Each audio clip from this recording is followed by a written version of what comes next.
The Indian foreign minister is in the UAE, so is the foreign minister of Pakistan. Is this mere coincidence or is it part of a plan? What's cooking in Abu Dhabi? In the next few minutes, we shall explore, starting with the visits. They came just days after a top Emirati diplomat confirmed that the UAE was indeed playing a key role in bringing both the countries, India and Pakistan, to the talking table.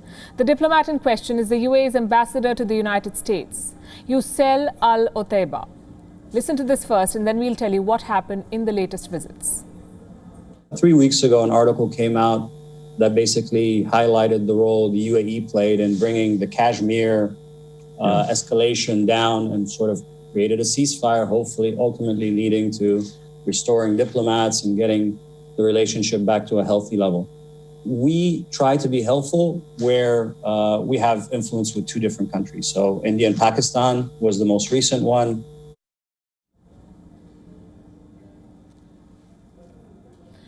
So on Saturday, Pak Foreign Minister Shah Qureshi embarked on a 3-day trip to the UAE. India's External Affairs Minister Dr. S. Jaishankar landed on Sunday. Interestingly, this was the second time when both these foreign ministers were in the same country at the same time, and that too in less than 3 weeks.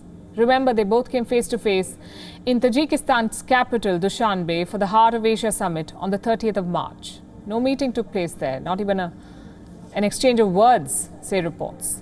Did they happen to meet this time? Reports say they did not. In fact, there were no bilateral meetings on the agenda at all. So what happened then? In his day-long visit, Dr. S. Jaishankar met his UAE counterpart, Abdullah bin Zayed. They discussed bilateral cooperation, economic collaboration, community welfare and post-pandemic economic recovery. As for Mr. Qureshi, in his meeting with the UAE's foreign minister, the discussions ranged from bilateral trade, investment and job opportunities for the Pakistani diaspora. This is what we know officially. This is what they've chosen to share. Now, I do not want to make any assumptions, but the last-minute nature of these visits, the events that led to them, and the accompanying statements from top diplomats leave very little to imagination. Look at the order of events. The first indication came on the 25th of February, the second anniversary of the Balakot airstrikes. Both India and Pakistan surprised the world. They issued a joint statement agreeing to strictly observe ceasefire along the line of control. Then in the month of March, the real rulers of Pakistan extended an olive branch. The Pakistan Army Chief Qamar Javed Bajwa called a stable Indo-Pakistan relationship the key to unlocking South Asia's potential. The same month, on the 31st of March, Pakistan's Economic Coordination Committee recommended that the ban on importing sugar and cotton from India be lifted. Positive headlines followed, but they lasted barely 24 hours. The ban was imposed again due to domestic pressure. Nonetheless, the recommendations gave a whiff of the attempt at normalization of ties.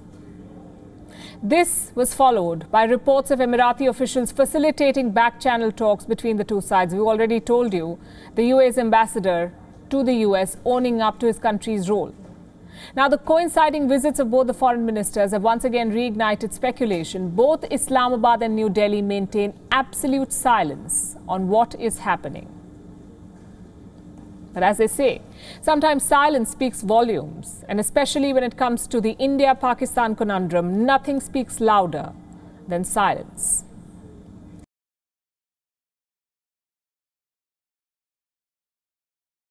WION is now available in your country. Download the app now and get all the news on the move.